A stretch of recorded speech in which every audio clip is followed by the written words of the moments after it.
Tech Cocktail delivering happiness here at South by Southwest. We're really excited to be, joined here by Ben Hung. He's the founder, CEO of Cheeseburger, and they produce some really interesting content out there. It's like a huge amount of content too. Yeah, actually, all of our content's basically user generated, and that's about 12 to 18,000 submissions every single day. That's amazing. How do you get through all that? We actually have a team of people whose job is to go assist the community in filtering the content. Interesting. Yeah. So we run about 45 different humor sites. Some of the more famous ones are I Can Ask Cheeseburger, which is all about lolcats. Fail Blog, which is all about life's failures. That's pretty funny to watch for others. Meme Base, which is a collection of all the great memes that are coming out. And The Daily What, which is what I call internet culture news. Interesting. Yeah. And how do you choose these topics?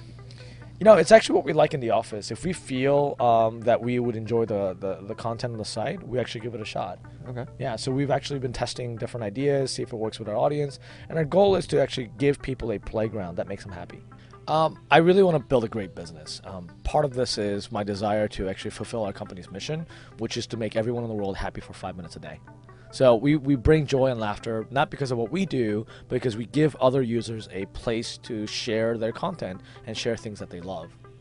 We're an internet company. We take user-generated content and we publish it online and let other people, curate and filter and so on.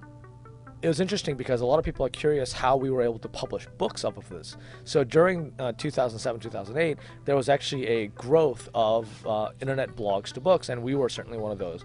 I Can Ask Cheeseburger has had 2 New York Times bestsellers, and right now in April, we're coming up with a new book called There I Fixed It, named after the site thereifixedit.com. When we took blogs and turned it into books, it seems like we were going backwards, right? It's like, why would you take something digital that is inherently free and publish it in a book form and sell it to people and charge them money? Well, it turns out the world doesn't move at the same speed for everyone, right? And also, books have been around for hundreds of years, and they have a useful life in many different places. And we were New York Times bestsellers. That meant there was a pent-up demand to take the internet offline and hold it in your hands. So we took that and ran with it, and so we've been publishing books ever since. I think There I Fixed It is our 7th book, right? That's the idea of taking something that everybody assumes is one way and maybe going the opposite direction, because that sometimes works too. My biggest failure is not getting back up. And I think so far I've been able to get back up, and I think people equate failure with this dead end.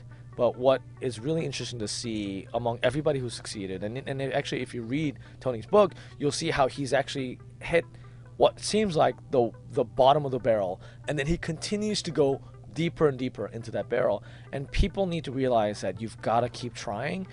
You might understand at some point you want to give up and try a different angle, and you might not want to try the same thing over and over again. But if you keep trying, you actually stop failing. You turn the failure into a lesson learned, and you've turned a failure into a stepping stone to something else. Try it again in a different light, with a different idea, with a different expectation.